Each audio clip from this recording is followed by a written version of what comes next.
What's going on, YouTube? This is Magnion, and welcome back to a brand new music production tutorial. It's been quite a long time since I did any kind of tutorial on YouTube for this channel, partially due to the fact I had no motivation, but I'm not going to bore you guys with excuses and apologies and shit like that.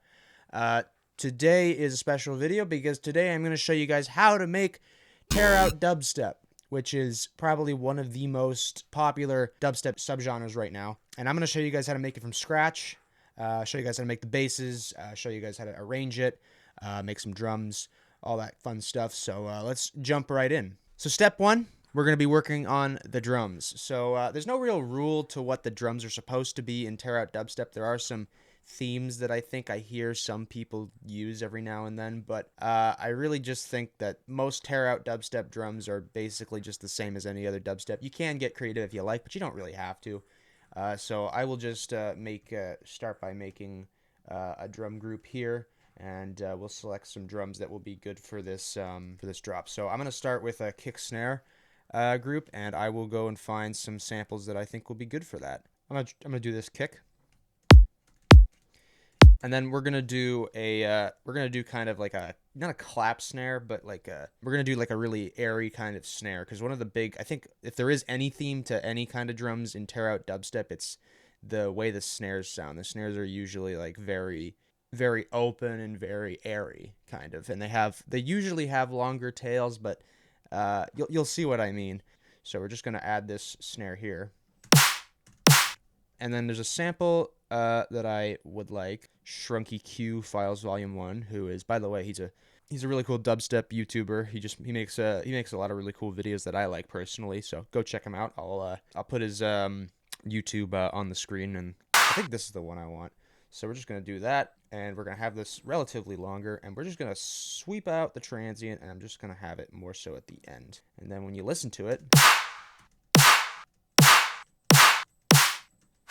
it just, as I said earlier, it has that kind of like airy kind of feel to it. And we're gonna need to do some EQing to both of these. So this clap here, it's kind of resonating about like 1K. So in here,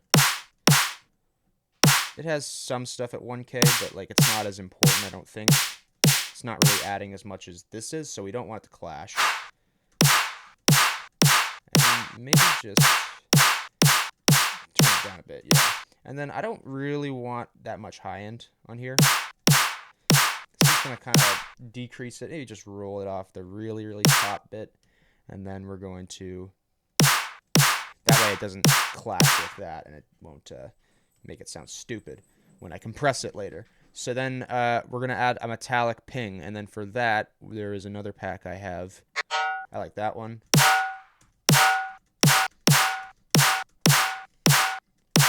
I just realized that the BPM's at 110. The BPM, by the way, is supposed to be between 140 and 150, not 110, despite my dumb brain not checking beforehand. By the way, I might as well mention this now. Tearout Dubstep is typically in triplet motion, so if you want to set Ableton to write everything in triplets, all you got to do is right-click. I don't know, because I use the trackpad on my MacBook. I like the trackpad. Like, I don't really bother to use a mouse anymore, so... yeah, anyway, you want it in triplet. And I might change the kick later, honestly. I don't really think it fits with that snare, but I'll keep it like this for now. I want to get the cymbals working now. The cymbals in Tearout aren't necessarily complicated. They're very in line with rhythm. I would say, like, in terms of like drums, Tearout is more aligned with like rhythm, but in terms of basses and sound design, it's more in line with like deathstep. So it's like two subgenres kind of clashing. It's hard to describe, but if you don't know what Tearout is, I mean, I'm sure you do know what Tearout is if you're watching this video, but I'm just trying to give like the best description as I can. So anyway, so yeah, we're gonna need two rides. We're gonna need some ride layers, because that's what I have here. And I'm going to show you guys a cool technique that I use when I'm doing rides. What I do is I just pan them hard left and hard right, and then you just loop it like that, and there you got your standard cymbal rhythm for Tearout. Now, something I'm going to do for mixing is I'm going to sidechain the cymbals to the kick and the snare. But what I'm going to do is I am not going to use like a volume shaper like most people would assume I use. what I'm going to do is use a transient shaper, put the attack all the way down, speed up, put the sidechain on input 3+4, and then you go down to here, click that, and then you click your kick snare group, and then maybe the attack doesn't need to be that low. And there, basically, there you got yourself your cymbal loop. Yeah, I'm gonna change that kick. Okay, so there is a bit of issues that this needs to be kind of leveled out. So first things first, I'm gonna do a glue compressor, put the attack up just a little bit more, release down all the way, and put the threshold just to kind of round it out. And then we're going to go and we're going to grab FabFilter Pro L, and I'm going to pick, let's do Punchimus Maximus. That's not the one. There we go.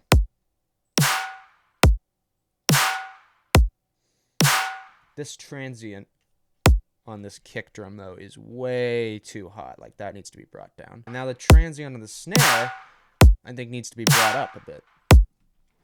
That sounds better.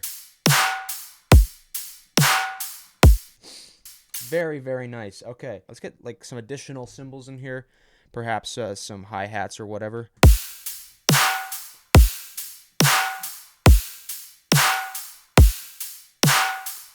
Perhaps I could use like a hi-hat loop for this next part, because I just want another kind of tick. Very nice. So there we go. I think that's kind of the drums.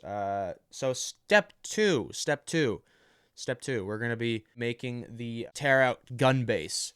So this is going to be real fun. This is where the real fun part starts. First things first. First thing you got to know about Tearout gun bass is Tearout gun basses usually consist of 3 layers. So layer number 1 is your sub. Layer number 2 is typically your mid bass. And then layer number 3 is your transient layer. Everything after that is just kind of up to preference and creativity. And you can change things around. But those are the 3 kind of essential layers that you need when you're making Tearout gun bass. So we're going to use Serum for this, because I don't imagine everybody has Current, despite the fact I want to use Current. But yeah, we're going to use Serum for this, and we'll start with the sub layer. So I'm just going to create a half bar note here. I'm going to do this at the key of D sharp. And then we're going to go in and we are going to pick analog BD sine wavetable, which is very good wavetable to use for like low end sub basses in Serum. My brother's cat is on the back of my neck. I probably should have closed the door before I started filming this, but you know, they kind of get lonely, so you know. Excuse me while I take these cats out of this room and close the door.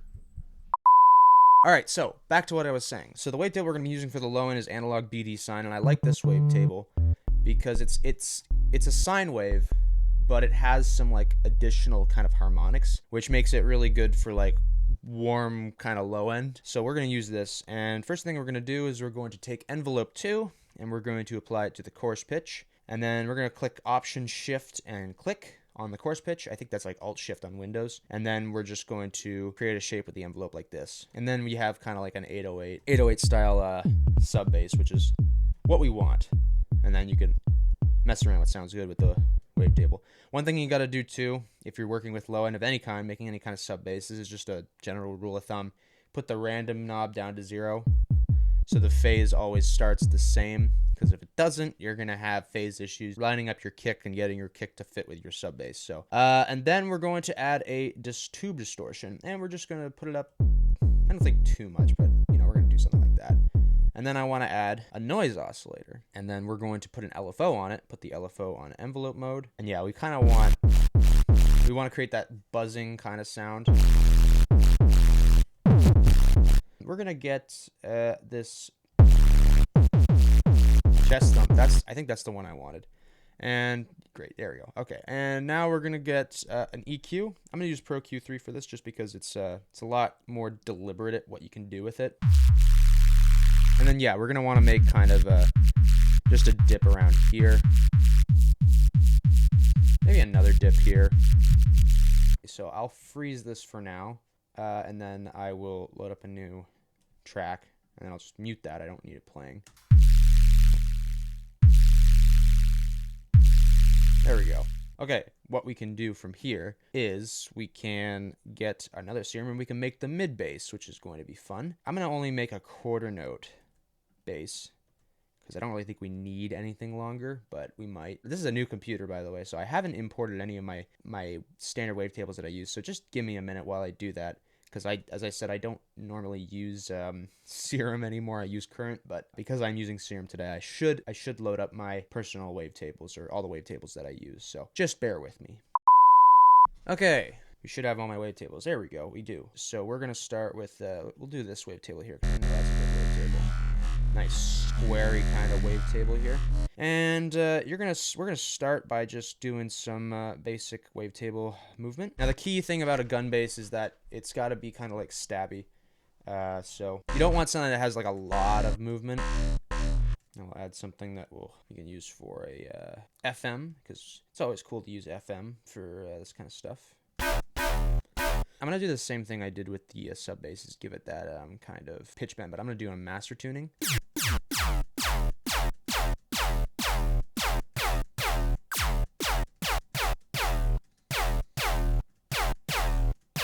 Multi-band compression. Now, in terms of filtering, you don't really need to do anything too complicated, but you can always get creative. So I'm going to try maybe like, and then we'll do some, maybe some actual filtering. Need something better for FM. Nice. I'm going to add one more filter here. Perhaps like a Combs filter. Nice. Nice. Okay. So this is what I got so far. I might go back and change this later, but basically what this is just like a, this is just like a squarey wavetable FM with something different. And then yeah, I did some kind of unorthodox things I don't normally do, but you can look at all this stuff here. The key thing with tear-out basses, though, is you don't really need to, like, realistically, you can use anything that just kind of sounds like a dubstep bass, but, of course, you know, it always requires some experimentation. But I think that's a good start. So we're going to do some more post-processing. So I'm going to start with a multi-band dynamics, put my OTT2 preset on it. And I want to EQ some of this stuff out around 200 hertz. I'm also going to put an EQ before the OTT, which is something I've been doing a lot more recently. EQing stuff before it hits the compressor and saturation, just so that it doesn't push the frequencies I don't want it to push too hard, right? And then I'm going to do something cool here. I'm going to put on some Rift distortion. I think I'll do it before the OTT. And I want to throw on, there's one here in SIG. I think that's the one I want. I don't like the pitch bend on this, though. A little too aggressive for my taste. Let's just see how this fits with the sub.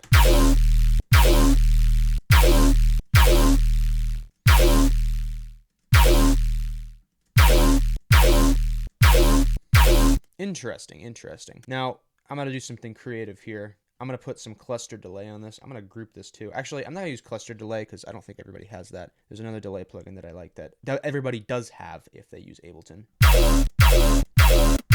And now, time to get onto the transient layer. So the transient layer literally can be any percussive kind of hit. It can be a drum hit. It can be a kick drum for all I care.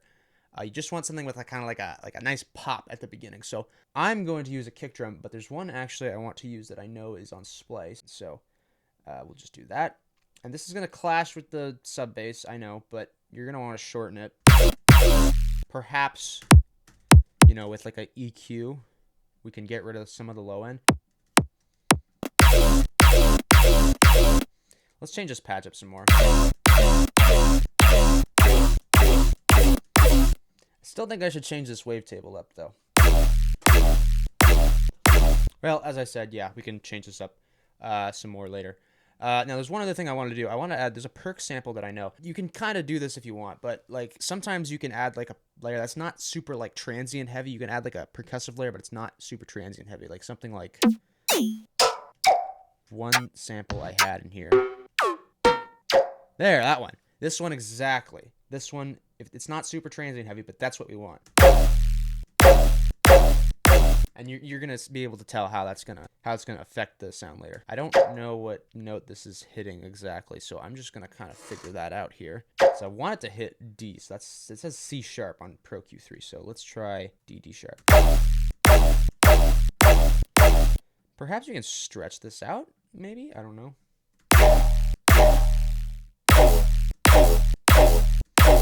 Okay, I think we kind of have a good starting point now. We can add more things we want later. So let's now. Oh, that has a really bad tail end. I don't want that tick at the end there. There we go. So now post-processing your gun bass. We're gonna post-process it all together in a group. So what we're gonna do first, you guessed it, disperser. You can't make a tear-out gun bass and not use disperser. If you don't have disperser though, I might as well just show you this. If you don't have disperser, there is a way you can emulate the effect without it. All you really need to do, put EQ3 on, just group it. Otherwise, it's going to look really stupid and messy on your mixing board or whatever. And then you just duplicate it.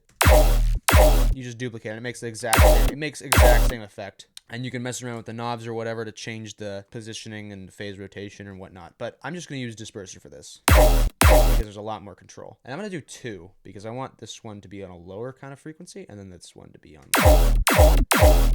And then we're going to OTT it. And then we're going to put a distortion on it. We're going to put maybe some, actually put the saturator before it. And we're just going to crank the bass. Or maybe before the disperser even. Nah, I like it after. The bass sounds cool, but you're probably going to be taking like so long to get something you're going to like though, even with this, because that's what sound design is. It takes fucking ages sometimes. Let's try a different wavetable on here though. See if that. Let's add another cool effect on here onto this mid bass porpoise. Plate. It's almost there. It's getting there. It's getting there. Now some really nasty frequencies in here, so I'm just gonna load up my trusty Pro Q3. Get rid of those now before they.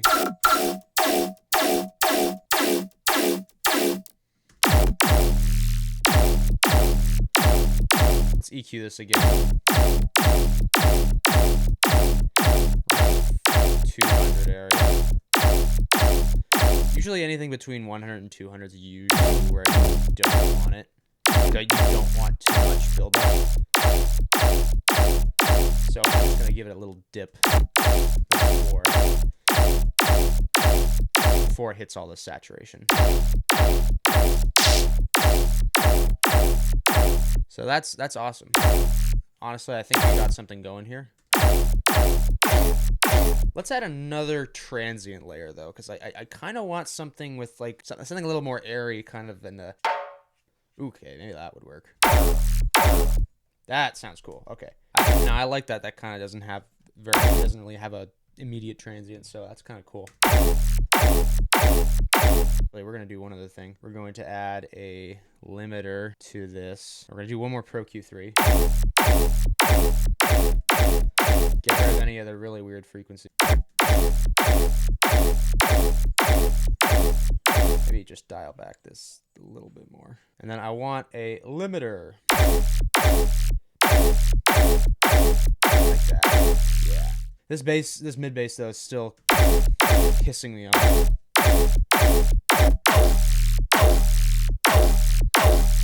So what we're gonna do is we're gonna resample this. So we have this group called gun bass. So we're gonna make a new audio track. We're gonna set the input to gun bass, and then we're going to just click record. And while we're doing that, we are going to tweak stuff in here. So that way we have a bunch of different resamples, different variations, and we're just mainly gonna be focusing on this, I think, because I don't really know what else we can mess with that'll make it sound cool, but we'll see. We'll just kind of mess with everything as we goes along. So we'll just click record and we'll start tweaking. Okay, so I think we have quite a bit now we can work from. So let's finally start making a freaking groove. I've been recording this for like an hour now and I haven't made any groove, but that's because I keep getting distracted and I probably have ADHD. So here we go. Let's get into it. So one thing we got to do first actually is we're gonna set up some sidechain, because you can't not make dubstep and not use sidechain. Like, what do you honestly think that would work? Like, no sidechain in a drop? Like, get out of here. Anyway, we're gonna need Shaper Box 3. There's a bunch of different plugins for sidechaining, and I'm not gonna do a whole lecture on sidechaining, but I like Shaper Box 3 for sidechaining. So I just click sidechaining. Here we go. We got this working now. Make sure that's yeah, working. Okay. And then now comes the fun part. Start making some grooves with the basses. So when it comes to resampling this kind of stuff, I think almost any time I resample basses, I mean, it kind of just depends on how it ends up sounding, but I like to use either Tones Texture or Complex Pro. Don't really use anything other than that though for like warping, because personally I prefer the Tone and Texture because they can kind of have cool results if you mess with the knobs enough. Now also another thing here is we're going to get rid of the low end here because we don't need it. As much as I made a low end, we don't need the low end afterwards. We're going to use a separate sub because the sub from this is just way too distorted to work with, I think. So it's better if you just make a separate sub afterwards, and it's better for your mix down anyway. So you make a sub channel. I'm just going to color it white just so it's distinct. And then I like to use Phase Plant because it has a preset called Amp Sub that I like. And you just need to put the decay up for this because otherwise it's going to sound a little bit weird. And maybe put the pitch envelope up. I'm going to put the notch Q down. Maybe drive up a little bit, noise layer down a bit. And then you just make a note at the note you want, which is going to be D sharp 0. Probably shorten up that sub note a little bit, just like that. See, that sounds cool. This is where the fun part comes in, which is when you start making your rhythm. So, in terms of like drop arrangement, I think I'm not going to really focus on the arrangement now. I'm just going to focus on making kind of a cool rhythm for the tearout, for the gun bass. So this is where the triplet mode comes in handy. Now, typically, when you're making tearout, what happens with your gun bass is you kind of want it to be off the grid almost. It's not really off the grid, it's still on the grid, but you want something that kind of isn't a very steady rhythm. You want something that's really stuttery. And that's the big thing about tearout that kind of distincts it from like death step, which is where it comes from, is like it's the kind of stuttering kind of triplet rhythms. So kind of something like this, and then you can just kind of see how it sounds. You'll have to do a lot of experimentation to see what works and what doesn't, but like, see, that doesn't work. But you know, I could do something maybe more like this. Actually, that's more in grid. Maybe do something like that. This also probably won't work, but we'll see. Maybe it will, maybe it won't. Again, all about experimentation. All about experimentation.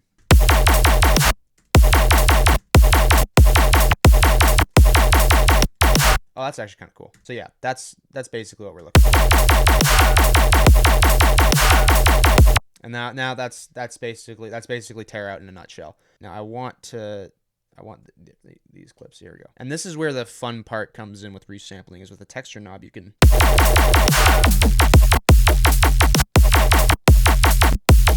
and then start going nuts. That's the key of this, is that you got to start going freaking nuts.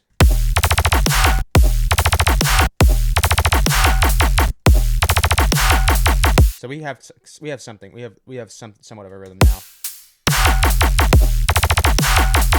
Now maybe we can start messing with the drums a bit.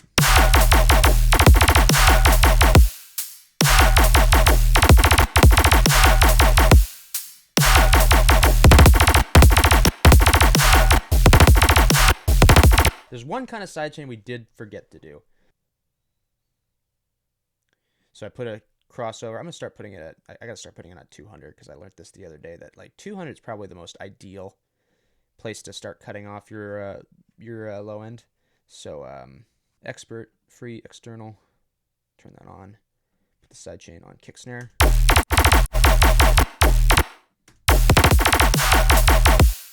And now we're gonna add in some cool little bleeps and bloops.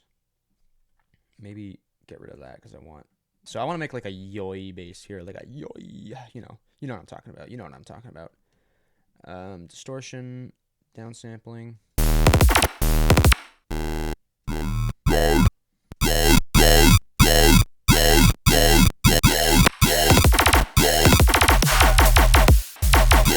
Nice. Okay. Put the sub back. Put the sub here. Gotta put another limiter on this. And now this is when we're gonna get even more crazy. Put another bass up here. I want to do something like a wump wump, like a couple of like really cool like kind of womps in the beginning. So like wump wump. I don't know what I'm talking about, but I'll show you what I mean. I want to make like some like really kind of crazy distorted womp. Yeah, that's gonna be cool. And then some OTT, 2 OTTs for. Oh god, that is really ear piercing.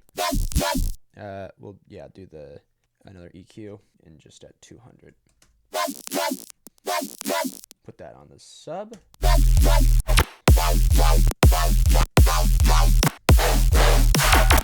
This is coming together now finally. Like I'm actually like making some fucking progress. Anyway, we're gonna do a layer here. I want to add like a stereo layer. There's something really fun you can do. I'll show it to you. You can get you go into your, where is it? Here we go. I'm gonna go into this pack here, and there's some laser samples that I really like. And you kind of want to get a couple that sound kind of similar, right? But they don't have to sound, not the same, but just similar. And then there's something cool I figured out in Ableton. Or not, I didn't figure it out. I saw this on YouTube and I thought it was like, wow, that makes life a whole lot easier. You can edit these 2 clips at the same time and then click link, and then look at this, and then it edits them at the same time too. So yeah, anyway, I pan these hard left and hard right.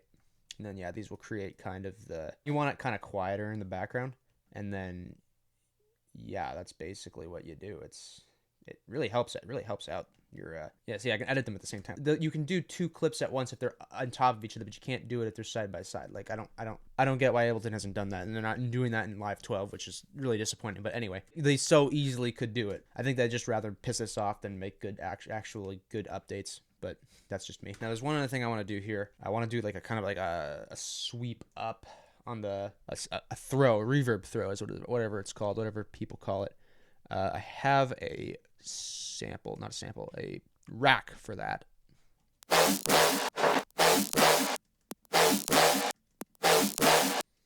Yeah, that's the one I want though. I'm gonna do a couple more things here. I'm gonna give it some background effects.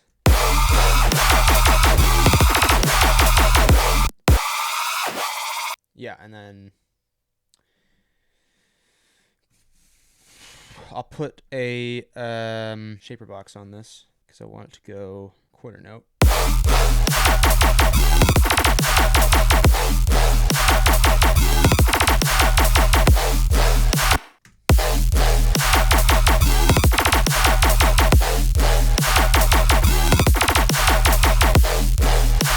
Well, I think we're going to call it from here. I think that was a pretty good attempt at showing you guys how to make a, beginning of a Tearout dubstep drop. So if you enjoyed and you learned something, please let me know if you have any more questions or you want me to continue this, because I could probably continue this and maybe show you how to make more of a drop later on.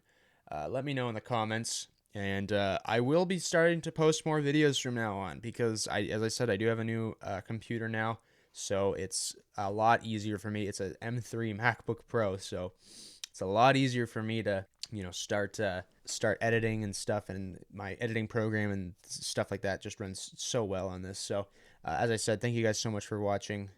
I'll see you guys in the next video. Peace out.